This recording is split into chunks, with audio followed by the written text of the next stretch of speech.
Сәлем достар, каналға қош келдіңіздер. Қазақша каналды қолдап, каналға тіркеліп, лайк басуды ұмытпаңыздар. Бүгін сіздерге Әбіш Кекілбаевтың «Елең алаң» романын ұсынбақпын. Әбіш Кекілбаев «Елең алаң». Бірінші бөлім тәуекел. Сүлеймен. Ұрпақ келер, ұрпақ өлер, ал қара жер мәңгі бақи қала берер. Экклезиаст, 1 тарау, 4 тармақ. Егер біз Азияны тек үстінен жөңкіліп өте шықпай, бір жола емденіп алғымыз келсе, онда бұл жұрттарға бір қатар рахмен қарауымызға тура келеді. Олардың бізге адалдығы біздің оларға ықпалымызды әрі тұрақты, әрі баянды ете түседі. Ол халықтарға өзіміз де бірдеңе үйретпей, олардан өзіміз де бірдеңе үйренбей, осынша үлкен мемлекетке ие болып тұра қоюымыз тіпті мүмкін емес. Квинт Курций-Руф, Александр Македонский тарихы. Москва, 1963, 331 бет. Жуырда ғана осында келген қырғыз қайсақтар мен башқұрттар 3-ші күні императордың Кунст камерасында болып, ондағы сирек кездесетін заттарды қызыға көрді. Санкт-Петербург ведомстволары, 1934 жыл, нөмір 27 саны, 118 бет. Астапыралла. Қиыр-шиыр қалтарысы көп, ұзын шұбақ қара көлеңке жайдың әлде бір қуысынан пыр етіп жарғана тұшқандай, оқыс шыққан осы бір әжептарқы дауысқа манадан бері жағаларын ұстап, арқаларын аяз қарығандай қаралай түршігіп келе жатқан қалың дүрмек ошарыла тоқтады. Мұнда келгелі кеңірдегі сорайып, ылғи алға түсіп алатын Нияз сұлтанның көзі алайып кеткен. Оймыш терезенің түбіне қатарласа жайғасқан қос шыны ыдысқа қарап қатыпты да қалыпты. Мөлт-мөлт бірдеңеге шүпірлей толған шыны құтылардың біреуінде қылқан мойнынан қырқып алынған еркектің басы, екіншісінде әйелдің басы қылт-қылт жүзіп жүр. Қолына жіңішке таяқ ұстап, аузы-аузына жұқпай қақсай жөнелген құс мұрын, қызылсары кісінің әр сөзін Мәмбет мырза сол бойда қағып алып қазақшалай бастайды. Мына сұлу жігіт Вильям Монс деген кісі. Екатерина патша ханымның қарауында қызмет істеді. Патша ханымға арыз айтып келгендерден пара алады екен деп айып тағылып, Петр патшаның пәрменімен жауапқа тартылды. Соттың үкімі бойынша басы кесіліп, міне, осы арадан бір-ақ шықты. Ал мынау Гамильтон деген сұлу бой жеткен. Бұл әйелдің сұлулығына Петр ағзамның өзі қатты тәнті болыпты. Бұның басын алдырған Екатерина патша ханым. Екеуі де көрерге көз керек көрікті адамдар емес пе? Арт жақтағы нарт күрең кісі Үйсен Оразгелді батыр. Қысталақ асқан сұлулықта абырой таптырмайды екен ғой, деп күңк етті. Бөріктері шошайып, қаздия қалған қазақтар мен башқұрттар естерін енді жинап дөңгіліп жіберді. Орындарынан дүркірей қозғалды. Олар езу жиып үлгермей жатып, Нияз сұлтан тағы да «Астапыралла!» деп жағасын ұстай алғаны. Сөйтсе, бұл жолы ерең-сүрең сұлтанның маңдайын мұп-мұздай бірдеңе жалап өткендей болыпты. Жалмажан жоғары қараса, о тоба! Жуандығы білектей сала құлаш, сарала жылан айыр тілін салақтатып, төбесінен төніп тұр. Жұрт та жапа-тармағай жоғарыға қарады. Айлапат төбеден салбырап-салбырап түсіп келе жатқан сансыз жылан. Олардың арғы жағынан көздері бақырайып, көп балық самсайды. Құс тұмсық кісі сұйықтау езу тартты. Жыландардың да, балықтардың да әлде қашан жандары жаһанамға кеткенін, бұларды әуелі дәріге сап кептіріп, әдейі осылай көрмеге іліп қойғанын естігенде, онсыз да айран асыр қалып тұрған түздіктер одан сайын іштерін тартты. Нияз сұлтанның көзіне жылт оралып, ернін бір сылп еткізді. 3 қабат заңғар ғимараттың қай бөлмесіне аттап басса да, көздері атыздай болады. Естімеген елде көп деген осы екен ғой. 8 аяқты қозы, 3 басты қозы, 2 құйрықты, 6 аяқты қозы, 2 басы бар сәби, 3 аяғы бар сәби болады деп кім ойлаған? Мына бір әйел мен еркек әуелден осылай біріне бірі жабысып туыпты. Ал әне бір абжыланның аузындағы түк-түк нәрсе кәдімгі 2 қабат әйелдің құрсағынан жарынып алынған 2 апталық шарана дейді. Жүре берсең, көре бересің деген осы да, дейді жұрт таңданудың орнына күрсініп. Әйтеуір, олар мінген күйбелердің зыр-зыр доңғалақтары еш мігір тауып көрген емес. Мәмбет мырзаның жалп-жалп аузына да еш тыным жоқ. Қайда барса да қақ ортаға шығып ап, әрқайсысының жүзіне бір-бір қарап қойып қақсап тұрғаны. Құдайдың қара жері құрығандай, қалқыған телеге теңіздің қақ ортасындағы тоқымдай көп аралды қуалай салынған. Қайда барсаң да сыз иісі, қарағай иісі аңқып. Қайда барсаң да жаңқа шашылып жатқан жаңа шаһарда бұлар бұрыннан да білетін бірдеңе кездессейші сірә. Тұяқ басты қара жерге тақылдатып тас төстеп тастайды дегенді осынан көріп келеді. Ымырт үйірле үйдің де іші емес, айдаладағы тас бағанаға ілулі шойын құтыға зығыр майын құйып, самсатып самала жағып қояды дегенді осынан көріп келеді. Міне, мына бір абажадай аңғал-саңғал қораның қай қуысына бас сұқсаң да көк түтін, лапылдап жанып жатқан от, шаң-шың балға даусы, жабыр-жұбыр адам даусы. Хиуаның базары да тап бұлай қиқуласып жатпас.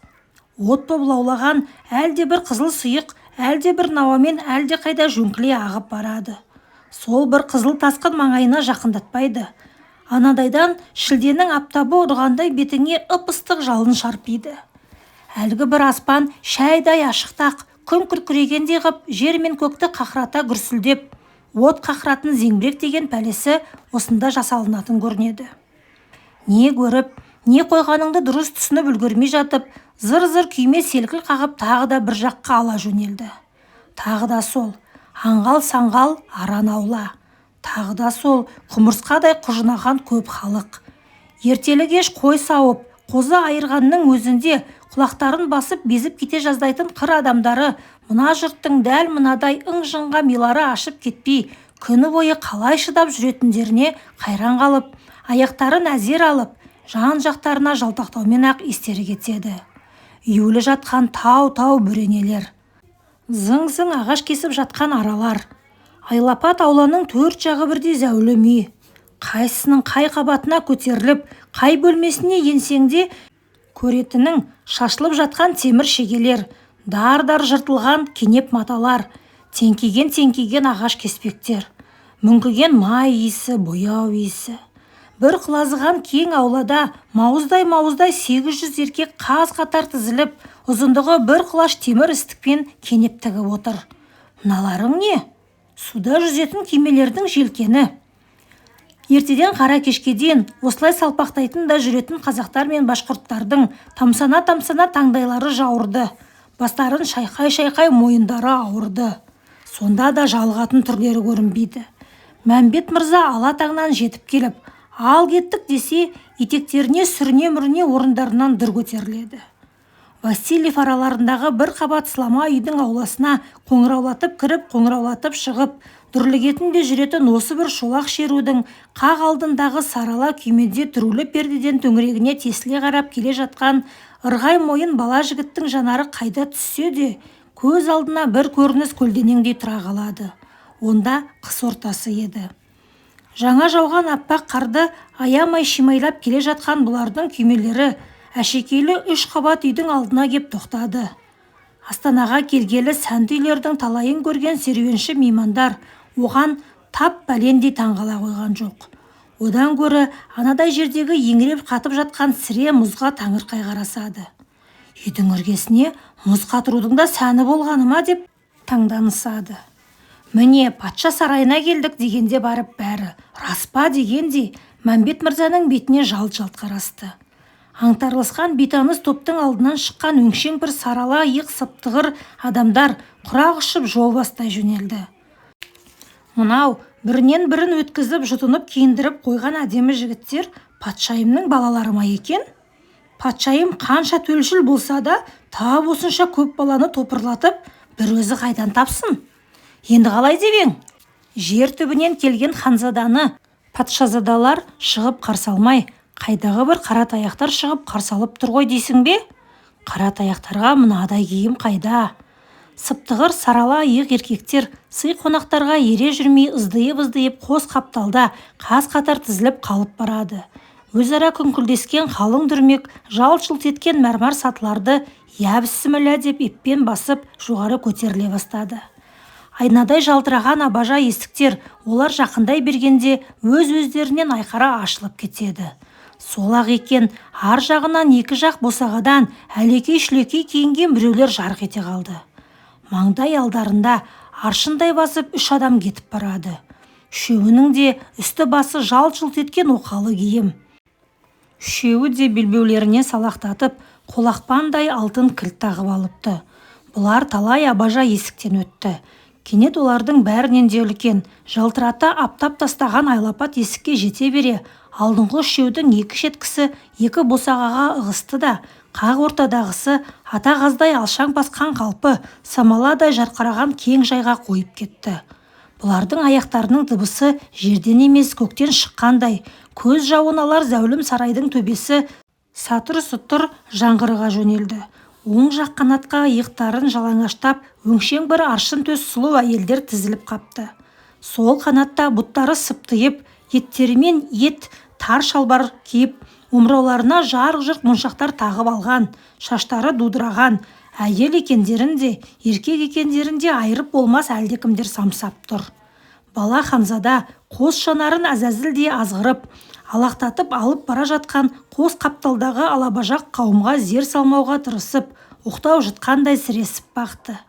Алдында келе жатқан кісі қолындағы аса таяқты жалтыраған емен еденге дүңк еткізе қадап, біреуге ұрсып тұрғандай ақыра тіл қатты. Қырғыз Қайсақ ордасының ханы Әбілхайыр Мұхамбет қазы Баһадүрдің елшісі Ералы Ханзада. Ералы жалма-жан жер тізерлеп, маңдайын 3 рет еденге тигізді. Соңындағы нөкері де оның істегенін істеп, жер ұшық жасағандай тұқшыңдаса кетті. Сәлден кейін Ханзада орнынан көтеріліп, сонау Уфадан шыққан Мәмбет мырза құлағына құйып келген жаттанды сөздерді сүрей оқып тұрғандай үйреншікті мақамға салып саудырата жөнелді. Уа нұрсипатты асыл текті патша ханым, мейірбанды алдияр тақсыр.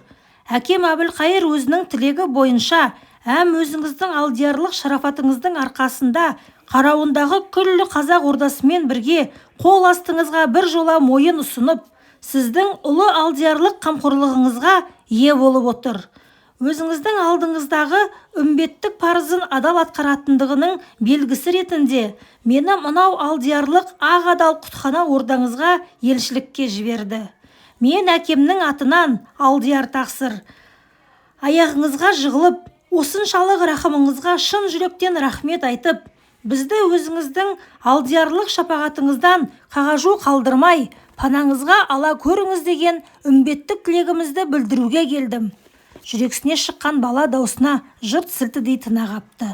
Қос қапталдағы игі жақсылар көздері жаудырап, екі беті бал бұлжанып, түсініксіз тілде тақылдап тұрған Қаршадай Ханзаданы әрі таңырқап, әрі мүсіркеп ішіп жеп барады.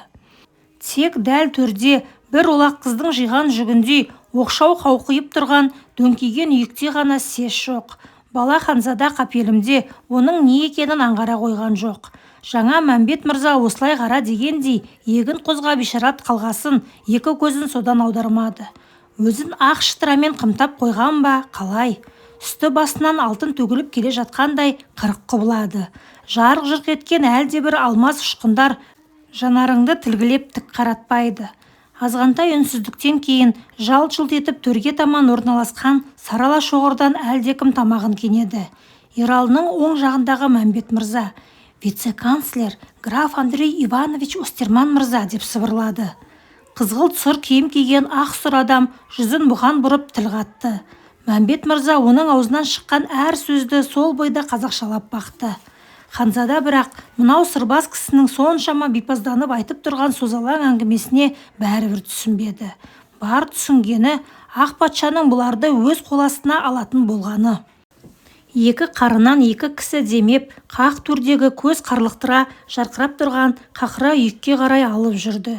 Бірінен бірі өткен алмас моншақтар мың сан құбылып ештеңені дұрыс аңғартпады. Аңғарғаны қарсы алдынан қорғалаған айдың бетіне ұқсаған бір көмескі кескін көлең еткендей болды. Қорғалаған айға тура қараушы болма, онда мыстан кемпір отырады. Тура қарасаң, кірпігіңді жұлып ап қариғып тастайды деуші үлкендер. Мына бір жұмбақ кескінге де ол дұрыстап қарай алмады. Сонда да көзінің қиығы бедірейіп тұрған тайпақ маңдайды, оның астынан әнтек әуелеп қалған қолағаштай қоңқақ мұрынды, үй ішіндегілердің бәрінің төбесінен асырып, кеңістіктің бір түкпірінен әлде қандай оданы бірдеңеге назары ауғандай, одырая қараған отты жанарды шалып қалғандай. өмірінде тек осында келгелі ғана көріп жүрген көшедегі көп шомбал шойын мүсіндердің біреуін жұлып әкеп, үлде мен бүлдеге орап, қарсы алдына қақ төрге қонжита салғандай. Екі қолынан ұстап келе жатқандар кенет жеңінен тартты. Ералы жер тізерлеп отыра кетті. Дәл маңдай алдында жаңа жауған әппақ қардай боп үлпілдей төгіп жатқан әлденеге ернін апарып еді, сусыма жібек екен. Барымташының шоқпарындай зіл батпан бірдеңе сол иығын жанап өткендей болды. Ол Анна патшаның шығыс елдерінен келген елшілерге орыс падишалары көрсететін ілтифаттың мезретін жасап, иығынан қаққаны екенін кейін Мәмбет мырзадан сұрап білді. Сол бір қас қағым сәт енді бала ханзаданың есінен кетер емес. Одан бері талай уақыт өтіпті. Бұлар келгендегі әппақ қар бықсыған тұманға жем болды. Бықсыған тұман сіркіреген ақ жаңбырға, сіркіреген ақ жаңбыр лайсаң нөсерге айналды. Тоқым-тоқым аралдардың арасындағы көкше мұз күтір-күтір жарылып қызыл су көтерілді. Қызыл су телегей теңізге ұласты. Соның қай-қайсының тұсында да бұлар тыным тапқан жоқ. Күнде осылай жөңкіліп бара жатқандары.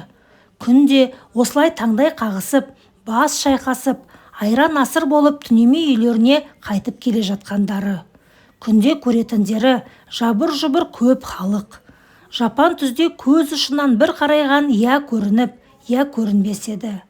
Ал мұнда күнде ас беріп, күнде қыз ұзатып жатқандай сабырлысқан бір адам.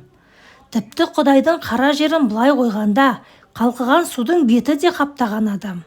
Бұларды қалтылдақ қарағай астауға мінгізіп, су ортасында самсап тұрған көп қарауытқанға апарса ығы-жығы кемелер.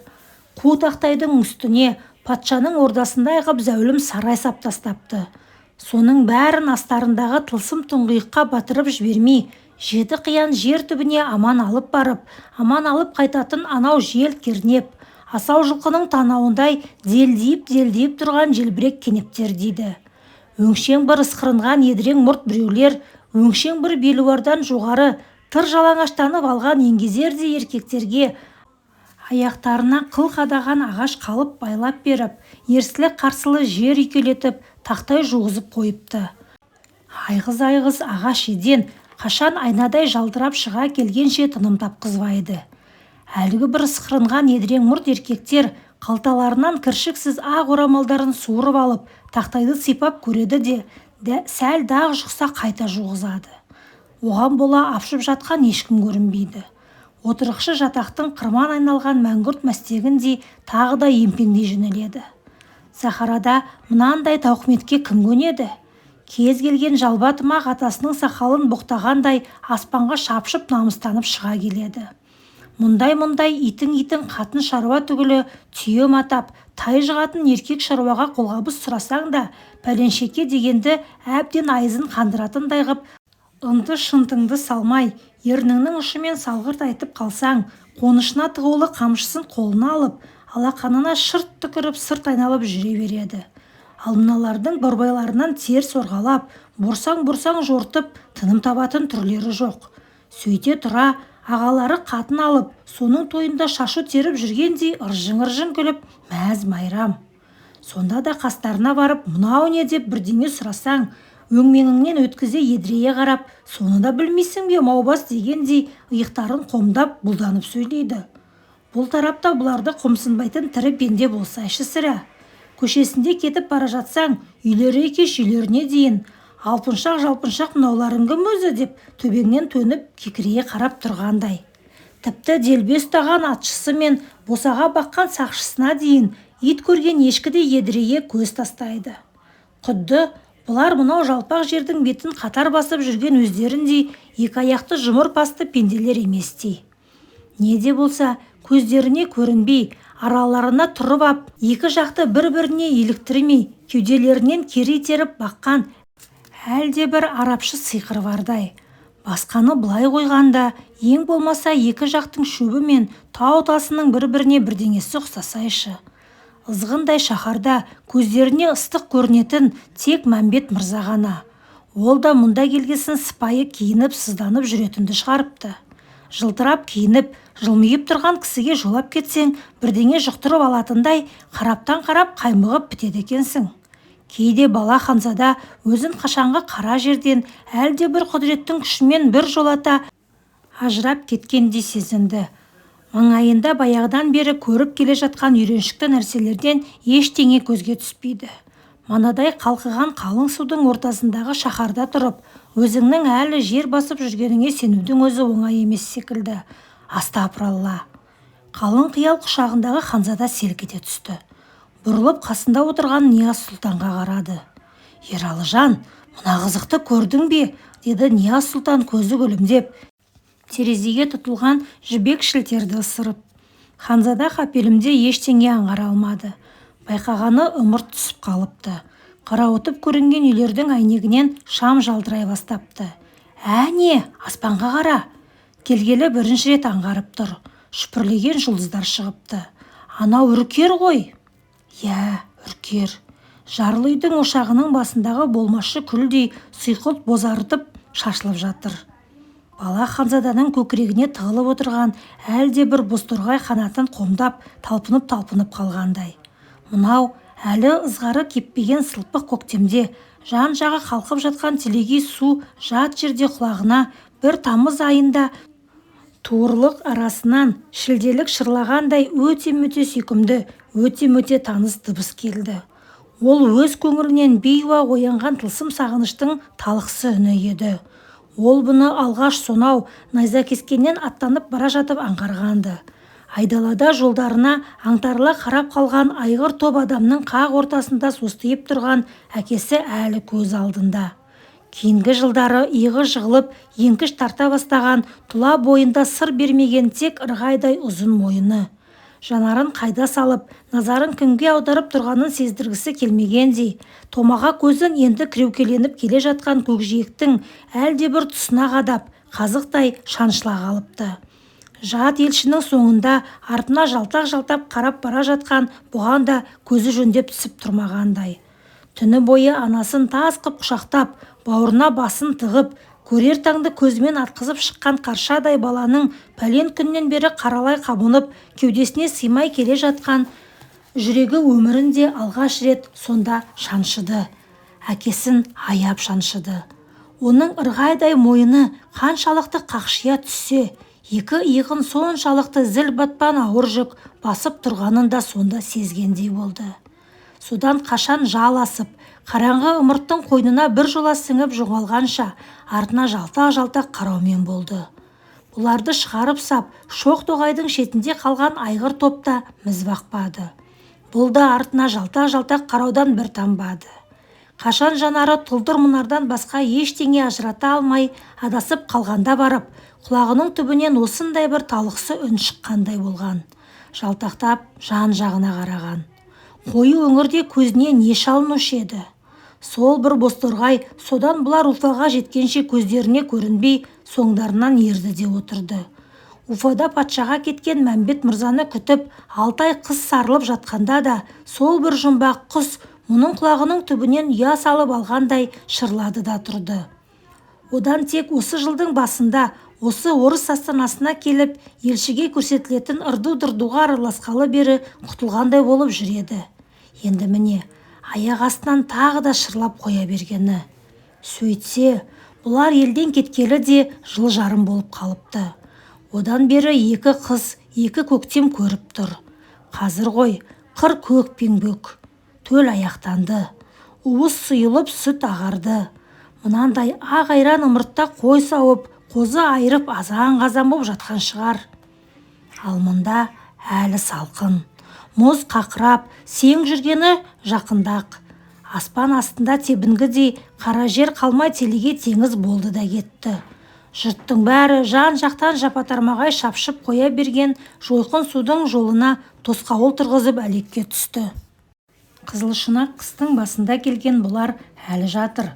Қазанның татарымын деп Құран ақтарып отыратын шоқша сақал, шегір көз еркектің тап түйнақтай қора қопсысының бұлар әбден есін кетіріп қобыратып бітті. Байғұс қашан келсең де қақпасын айқара ашып қаздиып тұрғаны. Жарықтық өзі жақсы кісі екен десе Мәмбет мырза, Ханзада келе жатқанда қақпашудан ерініп, оны не қара басыпты деп күңк ете қалады. Бәлкім, ол сөздің де жаны бар шығар. Анада патша сарайына барып жүргенде Хиуа елшісіне жолығып еді. Олардың көріп жатқан күндері күн емес көрінеді. Ертелі кеш әскердің шөп көжесінен басқа нәр татырмайды дейді. Бейшара хиуалық бұларды мұсылманның үйіне түсіргенін, қыстай қазысы 5 елі жабағының етін жеп шыққандарын естігенде, бұлар бұрын қалмақтарды сөйтіп талтаңдатушы еді, енді сендерді талтаңдатайын дегендері ғой деп күрсінгенді. Жағдайлары қанша жақсы болғанмен, жат жердің аты жат жер емес пе, жалықтырайын деді. Бұл күнде ертемен Мәмбет мырзаны көрген сайын, айтатын не жақсылық хабарың бар дегендей бетіне жалтақ-жалтақ қараумен болады.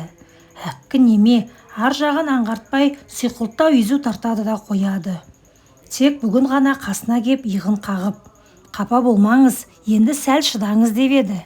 Енді міне, Нияз ағасы мынау үреген айрандай ағал-жағал аспанның әлдебір пұшпағынан үркерді тауып алып жүрегі жарыла қуанып келеді.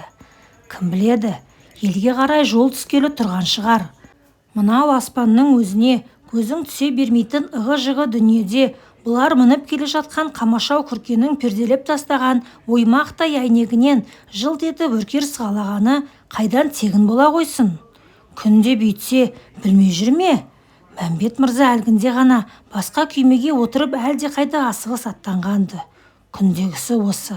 Таң атқаннан қастарынан қалмай, тапжылмай еріп жүріп, бесін аудақ тықыршып бітеді. Баласы жылап қалған әйелдей асығып қоштасып, әлде қайда зытып береді. Бүгін бірақ күндегідей емес күлімдей қоштасты. Мұндағылар неткен бітеу жұрт еді. Тықақтап сұрап отырмасаң, ештеңені алдын ала аңғартпайды.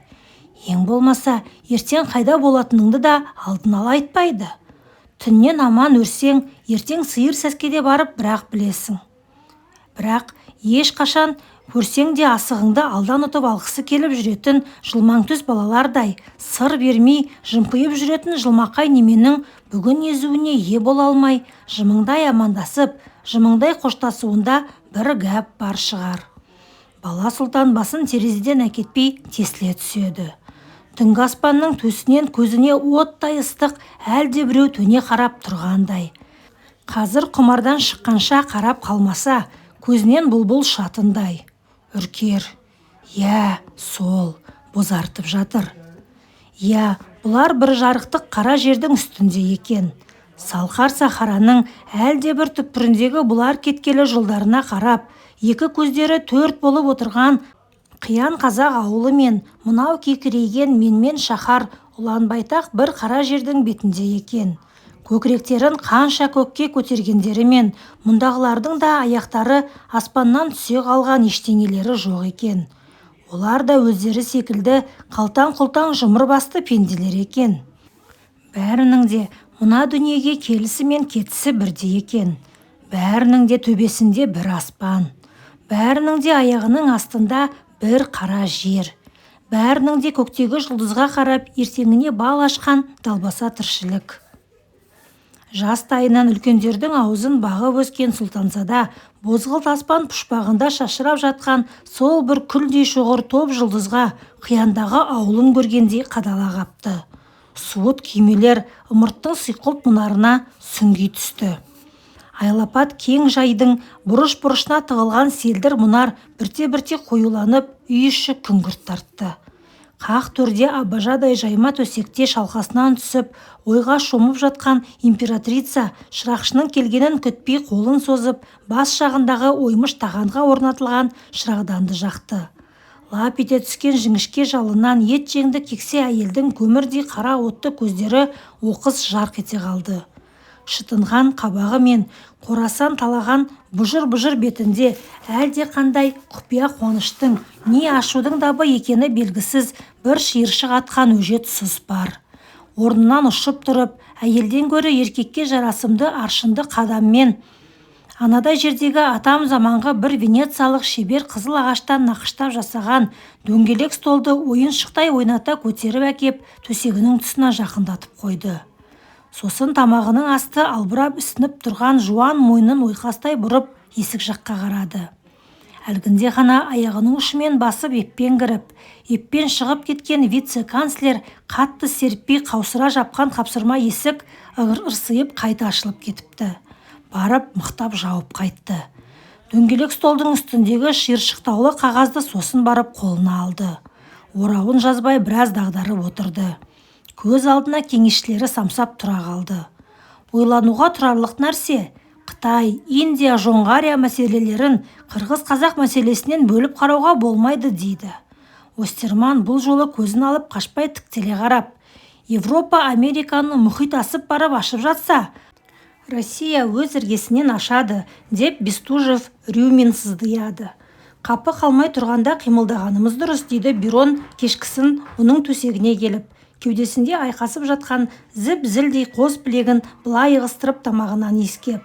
Сондағы қай-қайсының да иек артатыны, мынау қолына ұстап отырған шиыршықта бұралған қатты қағаз. Амалсыз орауын жазды. Сенаттың обер-секретарының тап-тұйнақтай әдемі жазуы патшайымның бас қатырып жатуды тап бәлендей жақсы көре қоймайтын асау ойын үйреншікті даңғыл жолынан ала қашып, қайдағы бір қоян жымындай шым-шытырық қиыр-шиырларға бастайды. Сәл оқып көреді де қайта кідіреді. Сонымен әлгі қырғыз-қайсақ дегендері ешкімге бағынбайтын тәуелсіз, қойдың құмалағындай шашырап жатқан көп жұрт болды ғой. Өздері шетінен атарман-шабарман жауынгер келеді деседі. Солардың ханы Әбілқайыр қол астындағы 30 мың халқымен, ру басыларымен 1731 жылы орыс бодандығын қабылдапты. Қазір бір ұлы мен інісін осында жіберіп отыр. Жарайды, бұнысы түсінікті әңгіме. Патшайым тағы да қолындағы қағазға көз жүгіртеді. Әй, мынау не шатып кетті-ай?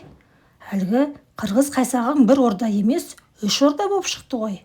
Ендеше, әлгі Әбілқайыр бұлардың бас билеушісі дегендері қайда? 3 ордасы несі? Алайып төңірегіне қарайды. Көзіне ешкім түспеген соң қайтадан қағазға үңіледі. 50 мыңдай халқы бар. Үлкен орданың өз алдына дербес ханы бар. Бұхара, Ташкент, Түркістан және жоңғар қалмақтары билеушісі Қалдан шерінің күнге шығыс маңын қоныстанады. Сайтан алғыр, мынау қалай сандырақтайды. Патшайым әлгі айтылып отырған өлкелердің әйтеуір шығыста, әйтеуір ит арқасы қиянда екенін біледі. Бірақ қайсысының күнгейінде, қайсысының шығысында екенін ит біліп бе? Екіншісі орта орда. Шәмеке деген ханы бар. Халқы 20 мыңның шамасында. Бізге бодан болғылары келмей қарсыласып бағуда. Қарай көр. Патшайымның дөңес маңдайына білемденіп бір сызық тартылды. Ердің жымқыра қысып біраз отырды. Бірақ Россияның Әбілқайыр мен үлкен ордаға жасап жатқан жақсылықтарын көріп, олардың да көп ұзамай бодандыққа мойын ұсынуы ықтимал. Өйткені олардың қонысы екі орданың ортасына орналасқан. Башқұрттар өз жеріміз деп есептейтін Торғай өзенін бойлап көшіп қонады. Осы араның тұсына көлденең белгі қойылыпты. Остерманның жазуы. Уфа мен Қазаннан түсіп жатқан хабарларға қарағанда, орта орда 20 мың әскермен башқұрттарды шауыпты. Башқұрттар қоршауға түсіп, тас-талқан болып жеңіліп, орыстардан қол астарыңызға алыңыздар деп өтінуге мәжбүр болыпты. Міне, гәп қайда жатыр. Ана жолы оған да 4 жыл болып барады екен. Таймас Шаимов деген башқұрт тай-тай асыл тері артып әкеп, бодандық сұрап, Орал тауының арғы жағынан көл-көсір жер алып кетіп еді. Сөйтсе, қайсақтардан құқай көргесін амалсыз келіп жүр екен ғой. Бұл немелердің жалба тымағының асты толған айла шарғы болса керек. Оп-оңай сазға отырғызып кете берулері мүмкін. Осыдан 4 жыл бұрын келген елшілері Әбілқайырды күллі қырғыз-қайсақ жұртының бас ханы деп еді, енді міне, ол неме 3 орданың біреуінің ғана билеушісі болып шықты. Ал үшіншісі кіші орда, жоғарыда айтылғандай, біздің қол астымызға өтті.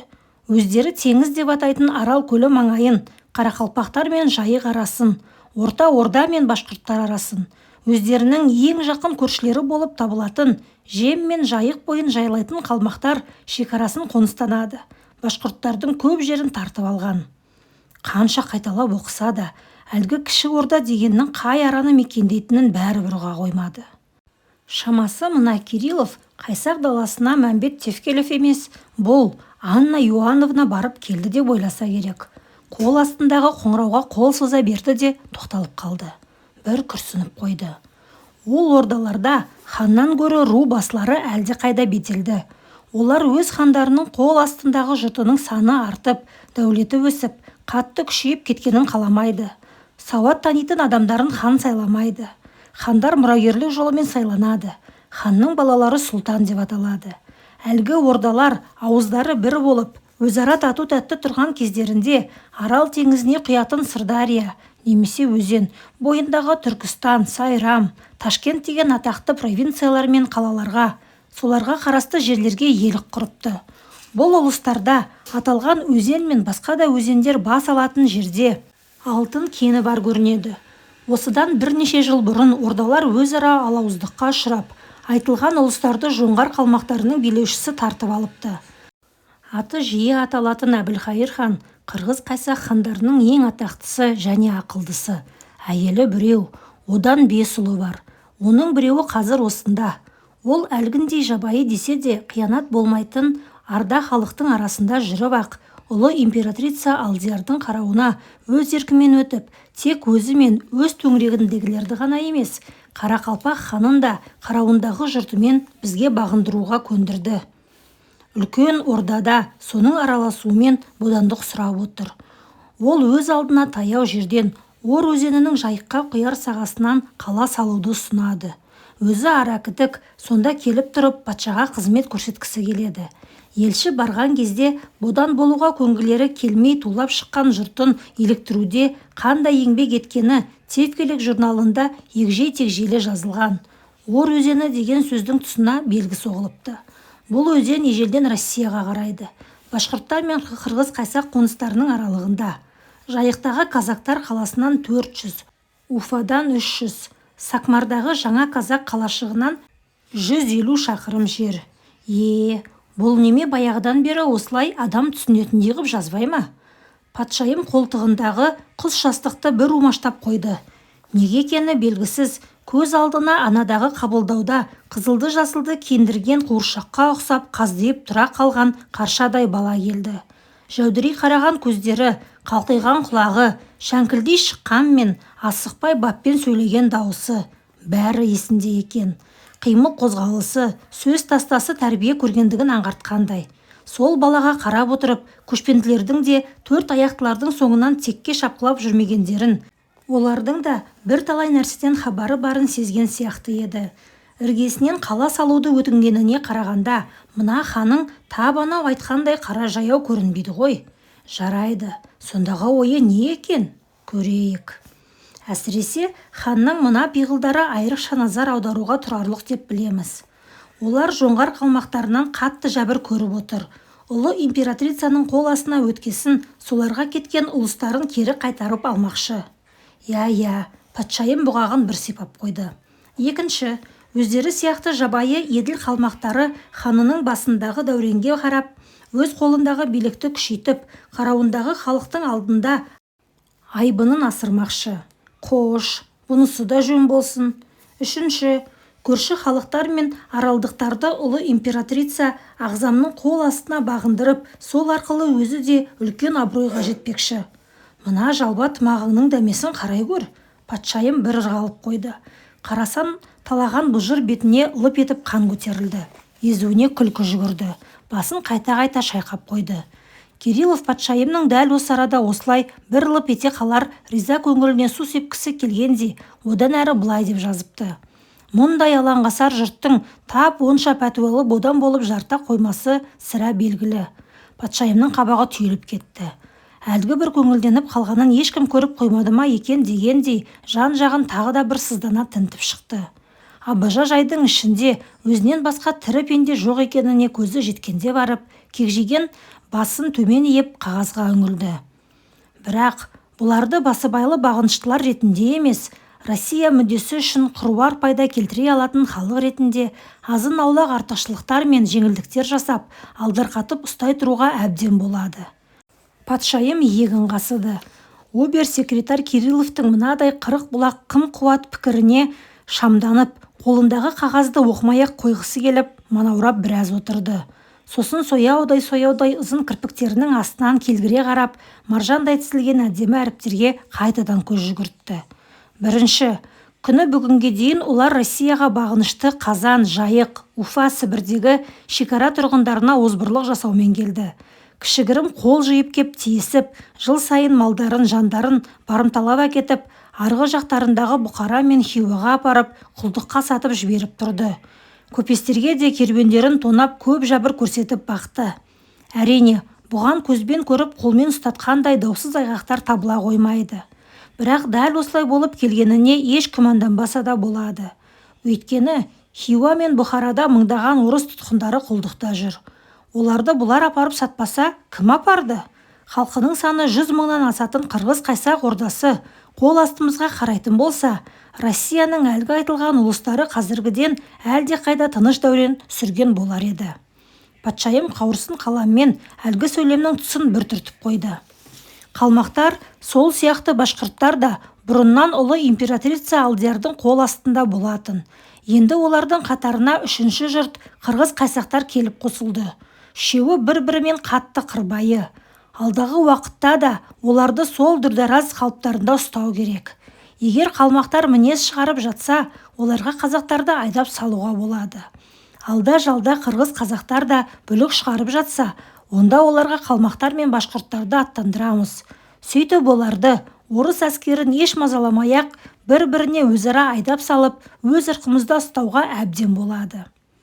Анна патшайым шошаң еткізіп басын қайта көтеріп алды. Дәл соны күтіп тұрғандай шырақшы кіріп келіп, барлық шырағдандарға от берді. Содан ба, жоқ мынау қолындағы қағаздың қызығына енді беріле бастағандықтан ба, самаладай жарқырап қоя берген үй іші бір түрлі көңілденіп кеткендей көрінді. Әлгі Ор өзенінің сағасында салынар қала жайына келсек, Әбілқайыр хан мен башқұрттар ол тек қазақ билерін аманатқа ұстау үшін ғана емес, Бұхараға, Бадахшанға, Балқы мен Индияға емін-еркін товар тасып тұратын сауда жолын ашуға да көп пайда тигізер еді деп айтады. Мұндай дәме бір кезде ұлы Петр император қаржы да, адам да аямай, Астраханнан қарағұрым шерумен аттандырған Александр Черкасскийдің Хиуадағы қателіктерінің салдарынан жүзеге аспай қалғанды. Терістік ендіктің 52 градусында салынатын әлгі қаланың мұндай мақсатқа өте-мөте қолайлы екені рас.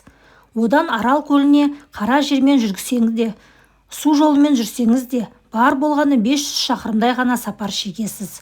Бұл Астрахань арқылы жүргеннен әлде қайда жақын, әлде қайда қауіпсіз. Ал Арал көлінен әрі қарай Бұхара мен Бадахшанға, тіпті Индия шекарасына дейін кемемен жүзіп баруға болады.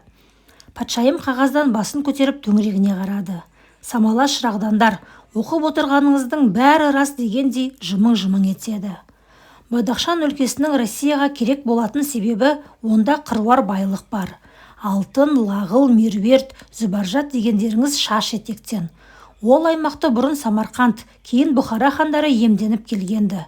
Осыдан бірнеше жыл бұрын олар Бұхара ханының қауқарсыздығын пайдаланып, өз алдарына дербес ұлыс болып бөлініп кетті. Қазір хан дегенді білмейді, республика іспетті. Жұрт сайлаған 40 шақты ру басыларына бағынады.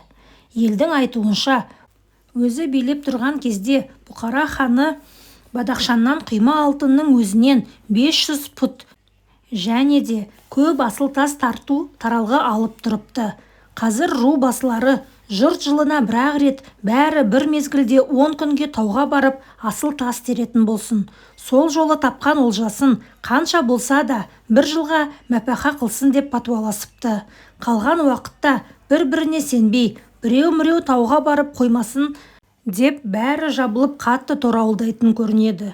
Соған қарамастан жерінде неше алуан мейуа мол өсетіндіктен, әрі әлгіндей алтын мен асыл тастары болғандықтан, оның үстіне зергерлік құрып табыс табатындықтан, ол өлкенің халқы әлі де өте дәулетті тұрады деседі.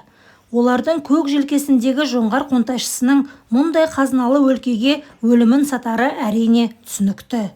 Россия мұндай қыруар байлықты қауіпті көршісіне оп-оңай өңгертіп беріп тып-тыныш отыра алмайды. Егер Құдай сәтін салса, кездейсоқ қауіп қатерден аман болсақ, алыстағы Америкадан аса мол дәулет тасып алып отырған гешпандар мен португалдар сияқты біз де орыс әскерінің мазасын алмай, жаттың жарақты қолын пайдаланып ақ, әлгіндей ересен байлықты бір өзіміз иемденіп кете аламыз. Императрица осы өңім бе, түсім бе дегендей қолындағы қағазды аударып төңкеріп бір қарап шықты. Империяның бас канцеляриясы тіркеп, мөр басқан документ екендігіне әбден көзі жеткен соң барып қайта үңілді. Егер бұған жолдағы башқұрттар мен қырғыздардың, тағы басқа бұратана жұрттардың тарапынан келер қауіп-қатерді айтып күмәнданатындар табылып жатса, оның орынсыз екеніне бірнеше мысал келтіре аламыз. Біріншіден, егер Иван Васильевич патша Қазан мен Астраханды татарлардан тартып алмағанда, башқұрттар да бізге өз еркімен мойын ұсынбай, ар жағындағы түздіктерге ұқсап жақын жерден жағаласып өтер жауларымыз боп қалған болар еді. Құдай сәтін салғанда, қазір түздіктер де ұлы императрица Алдиярдың ырқына жығылып отыр. Екіншіден, башқұрттан бізге бағынышты Уфа ғана. Онда башқұрттардың 100-ден бірі де тұрмайтыны белгілі. Соған қарамастан, олар кешегі шведтер мен поляктарға ғана емес, түріктер мен қырымдықтарға қарсы соғыста да бізге адал қызмет етті. Ал олардың баяғыдағы көтерілісінің жайне байыппен көз жүгіртсек, оған көбіне көп бұрынғы жағдайларынан айырылып, Сергеев пен оның қарауындағылардың балық аулатпай, жел дермендерін тартып алып, үстеме салық салып, көптеген жақсы жайсаңдарына арақты күшпен ішкізіп, мас қылып, суға лақтырғандары секілді бейбастықтары себепші болды. Үшіншіден, бір кезде ұлы Сібірде қазіргі Бұхара ұлыстары секілді басып алуға аса ыңғайсыз бет-бетіне бытырап жатқан жат өлке еді ғой. Соны 600-ақ адаммен барып жаулап алып, Қытайға апаратын ұлан-ғайыр жол ашып алмап едік. Қазір бізге сонау Жапонияға жетуден де дәмете алатындай жағдай туып тұрған жоқ па? Осы бір атақты 3 ұлыс Россияға қосылып, олардың халқы орыстармен мидай араласып, өз-өзінен жоғалып кетпейінше, біз баяғыда Россия талай рет бастан кешкен Бату, Темірлан тағы да басқа мұсылман билеушілерінің ұлы жосқын жорықтары секілді жойқын шабуылдар зобалаңынан мәңгі бақи құтыла алмаймыз. Анна патшаның бойына бір діріл жүгіріп, қараптан қарап жүрегі шаншып өткендей болды. Біріне бірі қосылып, бұлдырап кеткен әріптерден басын көтеріп, кірпігінің арасына оқыс оралған түсініксіз кіреукені саусағымен бір сүйкеп өтті. Мына Кириллов тек ландкарталар сызатын шимайшы ғана емес, арқалы ақында екен ғой. Ұлы Россияның басына орнаған орасан бақытты қалай жеріне жеткізіп дәл айтқан. Бату Темірландардың да, оларды шығарған көшпенді жұрттардың да бақтарының осы тайғаны ақ шығар. Императрица өн бойын бір жұмбақ жалынға шарпылтқан әлгі бір түстің қапталына ерек титіркелген қыстырма жазуға назар аударды. Бату мен Темірлан Алтын Орданың патшалары, ұлан-ғайыр ұлыстары мен жер қайысқан әскерлері болған. Еділдің төменгі сағасындағы астаналары Ақтубаны Астраханмен бірге Иван Васильевич патша жаулап алған. Дүние кезек деген осы. Мынау пәлен айдан бері бұның аузынан қандай сөз шығар екен деп есігін бағып, ергіп жатқан мөлиме елшілері сол бір кездегі аспан астын тітіреткен тентек орданың тұқым тебері деп кім айталар? Кешегі жер көкіректердің кеудесі бүгінде қалай-қалай өр боп кеткен. Кешегі өр көкіректердің кеудесі бүгінде қалай-қалай жер боп қалған. Патша одан арғы жазуға масаттана көз тастады. Мұншалық ұлы шаруаға қаншалықты сенімді екендеріне әлі көзіміз анық жете қалмаған сырмінез емес, әрпіл-тәрпіл жұртты пайдаланғаннан пәлендей пәтуа шыға қояр ма екен деп күмән айтушылар табылып жатса, оған да ежелгі тарихтан талай-талай мысал келтіре аламыз. Басқасын былай қойғанда, қол астындағы отандас европалық әскердің емес, азиялық бұратана әскердің күшімен ақ талай елді тізесіне басып, өз державасын ұлан-ғайыр ұлғайтқан ұлы Александрдың ерліктерін ағалайықшы. Сондай жаттың қолымен от көсеп, жаттың дәулетін жамбасқа басатын қарқаралы дәурен Россияның да басына туып тұрса, одан қайтып бас тартпақшымыз. Алыс аймақтарға қол созған дәмемізден еш пайда түспеген күннің өзінде еш зиян да шекпейміз ғой.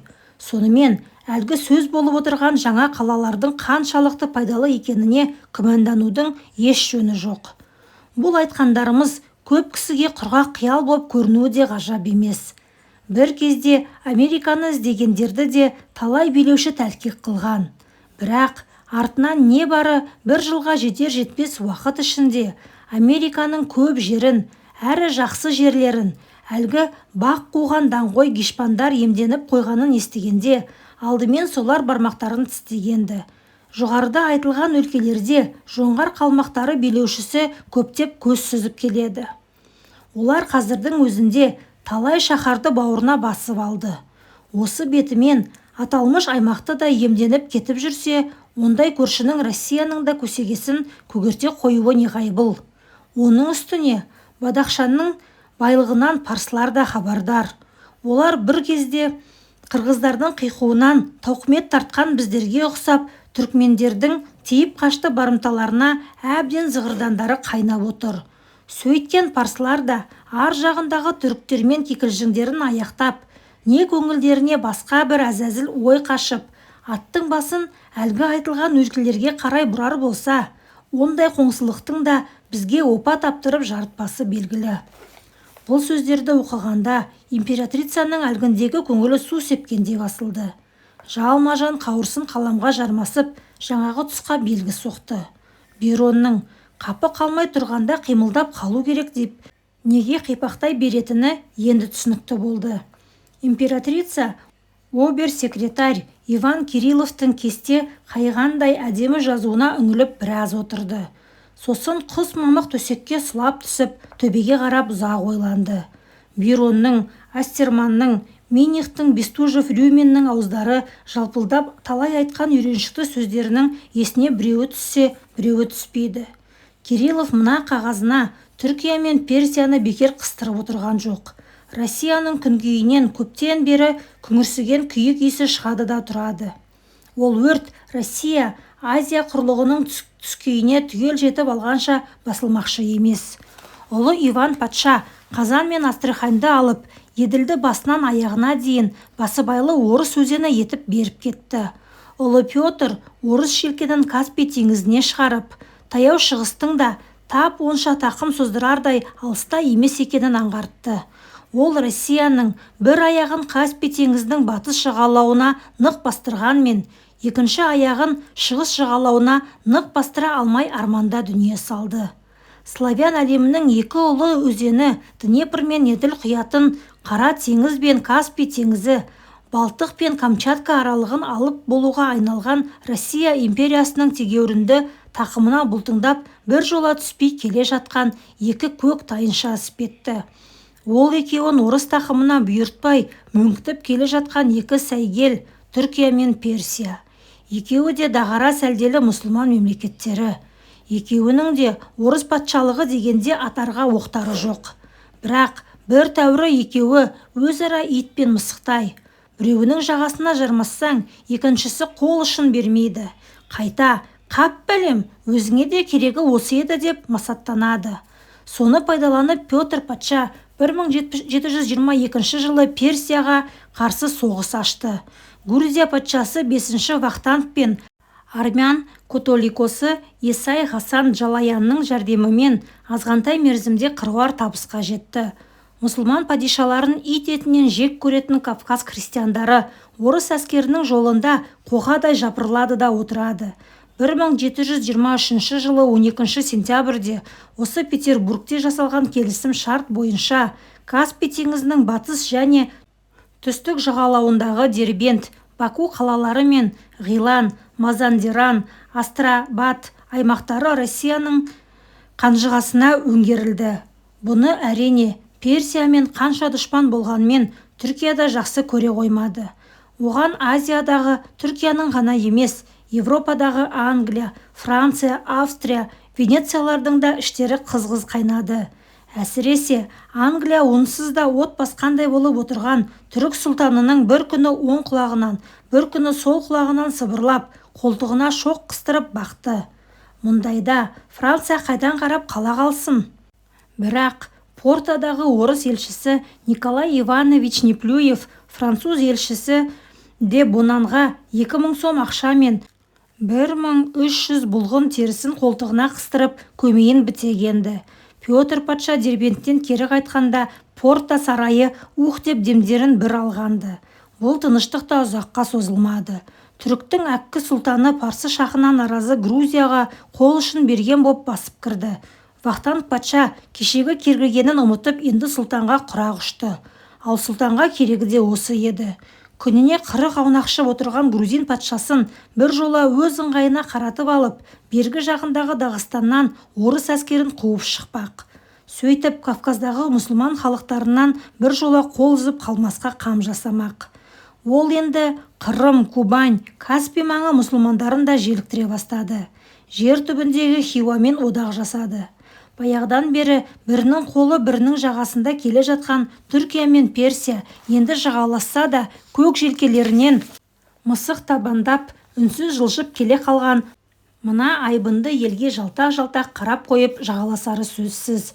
Екеуі де сәл қолдары босаса, ең алдымен орыс жақ шекараларын бекітіп алуға жан салып бағады.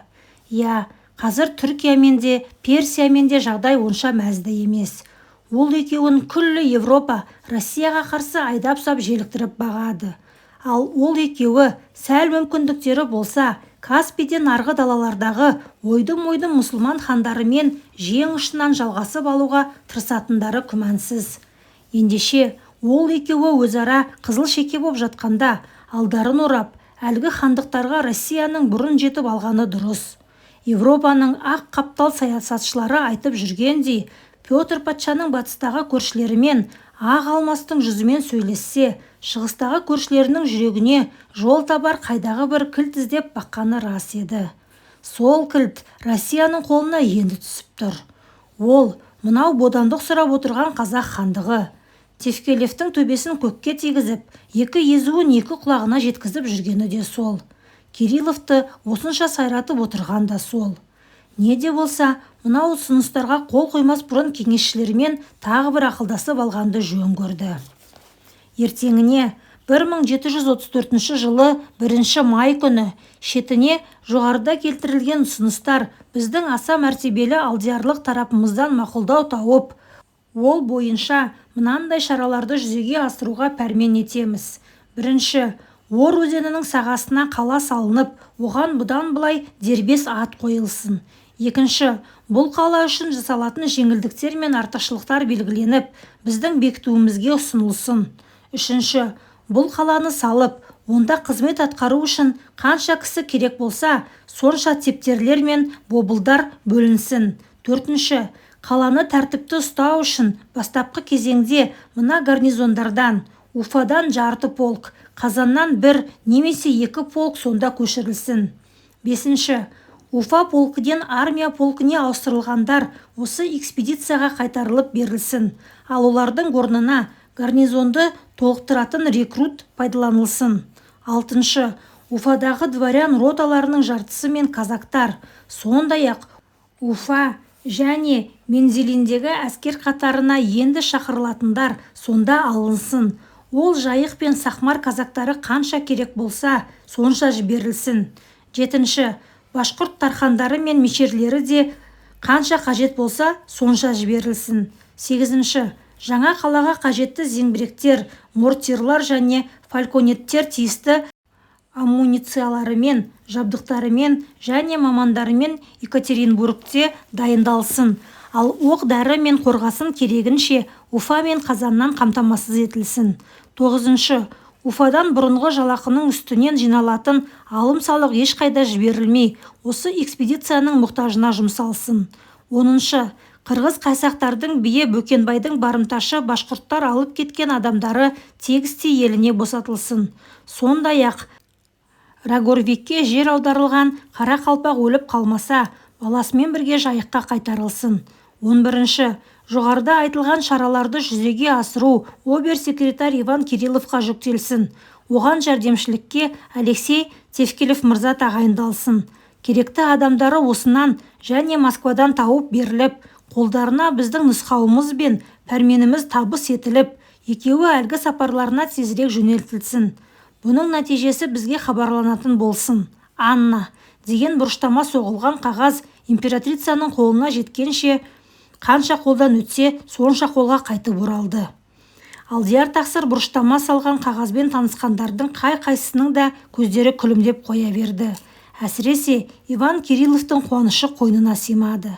Сенаттың обер-секретарының қоңырқай баспанасының асты-үстіне шығып әбігерге түскеніне жарты айдай болып қалды. Өздерімен бірге ала кететін нәрселердің бәрі буылып түйілді.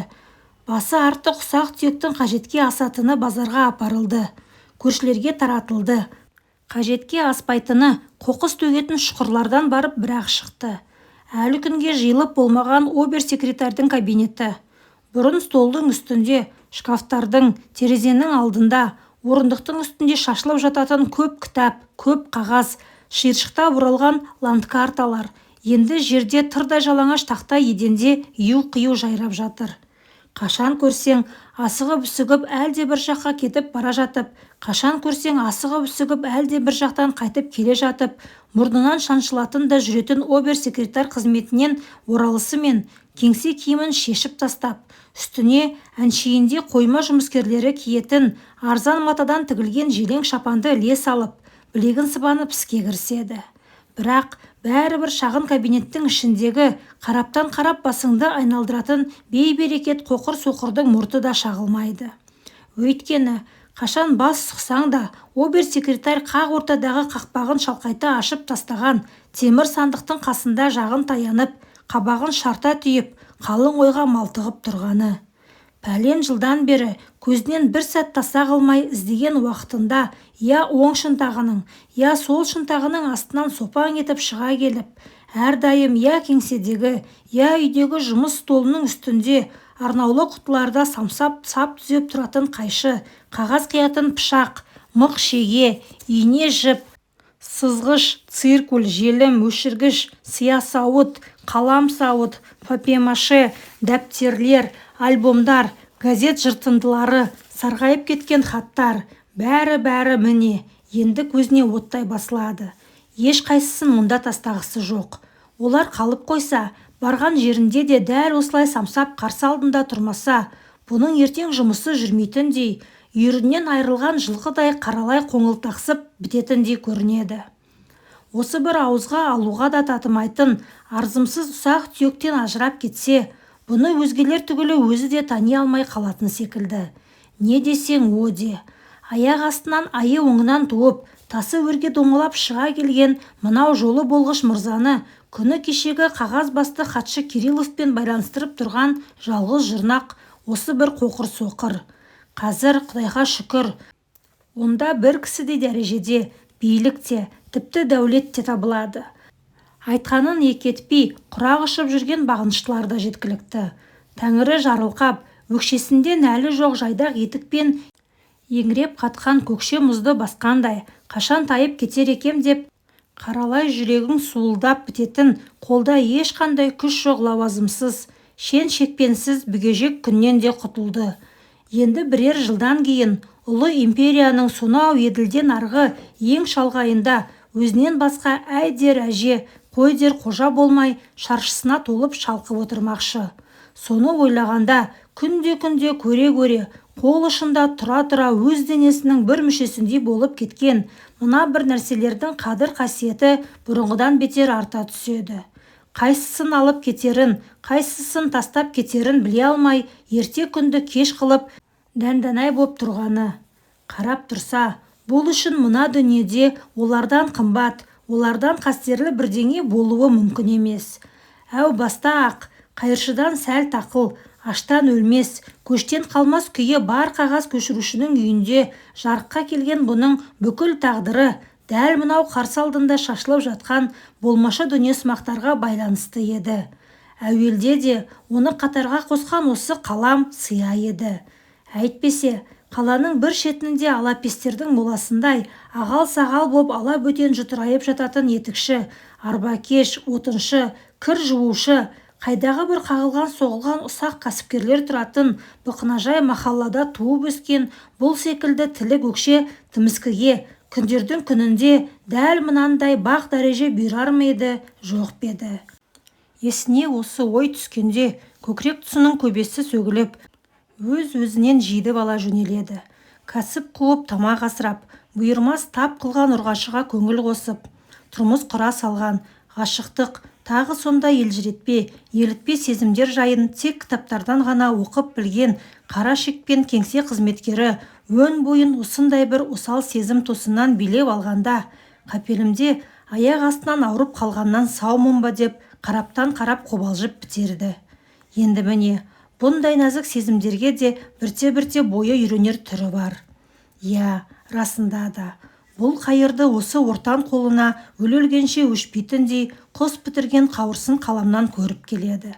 Көзін қағаз тесіп, қолын қалам жауратқан әкесі марқұм. Ең болмаса, балам, өмір бойы 4 қабырғаның ортасында қамалып қалмай, ел қатарлы жел сүйіп, жер көріп, ауа жұтып өтер мекен деп бұны 13 жасында Москвадағы тұңғыш навигация мектебіне әкеп тапсырғанды. Бірақ теңізшілікті мұны маңдайына жазбапты. Мектепті ойдағыдай бітіргенмен денсаулығы жарамай, түкпірдегі Елецкий қағаз көшіруші болып кетті. Петр ағзамның кезіндегі талай кеңселердің асты-үстіне шығарған көп тазалаудың бірінің тұсында Стольник Хлопов жер-жерден жиып әкелген қағаз қаламға ебі бар 12 жас өспірімнің бірі болып, ол қайтадан Астанадан бір-ақ шықты. Қағаз көшірушілерді мекеме-мекемеге бөлгенде, оның шөбі құпия қылмыстар тексеретін кеңсеге түсті. Өз айтқаны болмаса, өзгенің сөзіне көп құрақ ұша қоймайтын қиқар мекеме бұған бірден стол қимай, әуелі біраз уақыт көше кездірді. Қазірдің өзінде есіне түскенде, қараптан қарап төбе қиқасы шымырлайтын сол Әзірәйел қызметтен құтылғаны да осы қауырсын қаламның арқасы еді. Әйтпесе кім біліпті? Әліге дейін жағасын түріп, мұжырық қалпағын көзіне түсіріп киіп, қалтарыс-қалтарысқа тығылып ап, өткен кеткеннің тықырын аңдыған көп жансыздың бірі болып, сирағы шығып сидыңдаумен жүрер меді, қайтер еді. Қайыптан тайып, бір бастық бұның жазған жасырын ақпарын оқыпты. Мазмұнына қалай қарағанын өзі білсін, жазуы қатты ұнапты.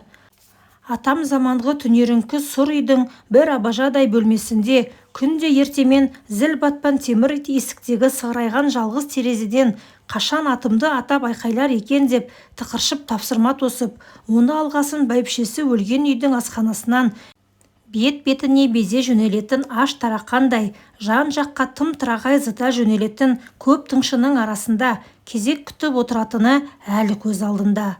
Сонда тіпті бір-бірінің бет-аузына дұрыстап қарамайды да екен. Жағасын түріп, желкесін күдірейтіп, теріс қараған күйлері бастыққа өтеді.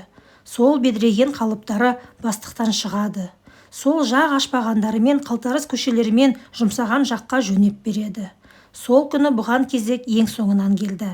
Қатыны өліп, оң жақта жатқандай тұнжырап отыратын бұқан мойын бұқпантай бастық, қарағай тосқауылдың ар жағындағы бүрсеңдеп тұрған бұған, құдды ол тапсырма ала келмей, қарыз сұрай келгендей, алақандай көзінің қан талап тұрған бар тамырын бадырайтып алая қарады. Кириллов тергеушіге бар. Неге? Қанша тосса да жауап болмады. Кириллов абайсызда нәжіс басып кеткен баладай жан-жағына жалтақтай қарап, тергеуші отырған бөлмеге жасқана аттады. Мұздай суық абажа бөлмеде арқасына тон жамылып қорбиып отырған тергеуші жөнде сұрасқан жоқ. Анадай жердегі жалаңаш қарағай столды егімен нұсқады. Сөйтіп, бұл қылмыскерлер мен куәлардың жауабын жазып отыратын хатшы болып орналасты. Соның өзіне кезінде төбесі көкке жеткендей қуанып еді. Күнде зіркілдеген жекіру ақыру, күнде сарт-сұрт кісі сабау, күнде жан-жағы қызыл қан. Сол қан қасаптың ортасында бұл тұқшыңдап қағаздан бас көтермейді.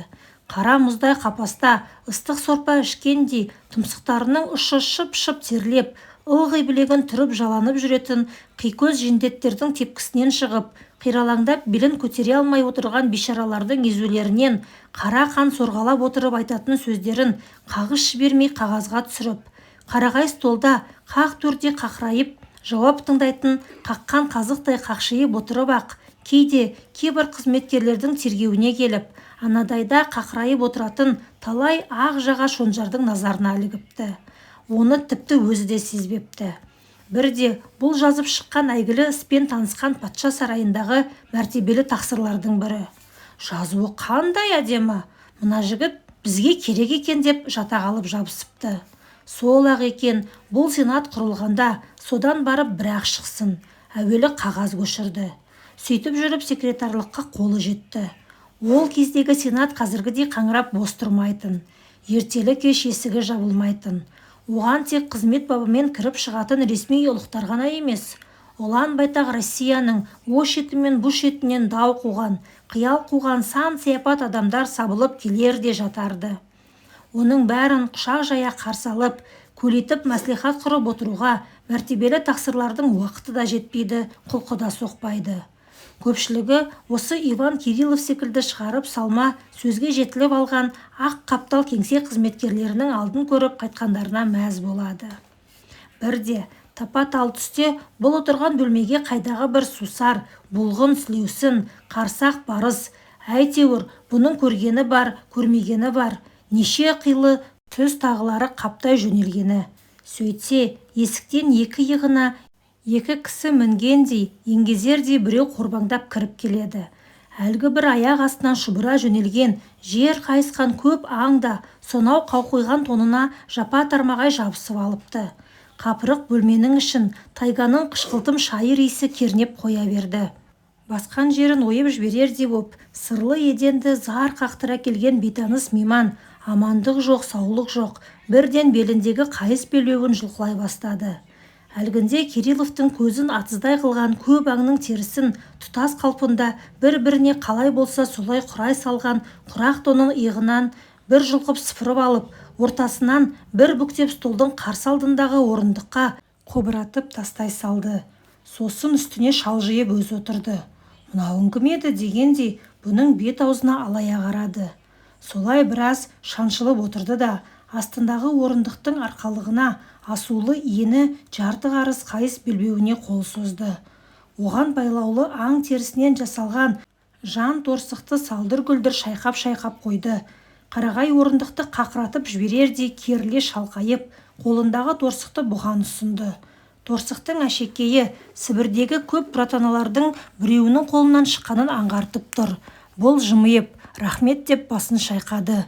Құдды бір пешке таптанып отырғандай, күреңіте қызарып албырап алған алпамса кісі тұздай көк-күңгек көздерін тағы да бір шаншылта қадап өтті. Сосын ендеше шаруаң бітсін дегендей, тойған торайдың бүйіріндей томпиып тұрған жан торсықтың селтиген жаңғыз пұшпағын едіреген жирен мұртының астына апарды. Жұдырықтай жұтқыншағын бұлт-бұлт ойнатып бірдеңені қылқ-қылқ жұта бастады. Ашырқанған мезірет жасап танауын тыржитты. Жан торсық байланған белбеуін орнына қойды да, оң тізесін зіп-зілдей жұдырығымен бір нұқып алып сөз бастады. Ол сонау жер түбіндегі Якутскіден келіпті. Казак атаманы Афанасий Шестаков көрінеді. Үкімет басындағы сенатқа айтып кетер бір-ақ ауыз сөзім бар дейді. Сондағы айтпағы, мынау төбесінен ыссыз сапаны салбыраған күйе шатырлы Россиядан бір қадам былай аттап шықтың ақ, тұнып тұрған байлық, мұншама ағыл-тегіл дәулетті, тайга мен түздің көк инені құйрығынан түрте алмайтын қайдағы бір салдыр-салақ жалаң бұттары бостан-босқа рәсуа қылып отыр. Мына мұхит пен ана мұхиттың арасындағы ұлан байтақ өлкенің асты мен үстіндегі көл-көсір қазынаны қажетке жырата алатындай, орыстан басқа ұсынақты жұрттың қарасы бұл төңіректе әзір көрініп тұрған жоқ. Соншама көл-көсір жер біздің түреніміз бен қайламыз тимесе, осы жабайы қалпында жата берер түрі бар.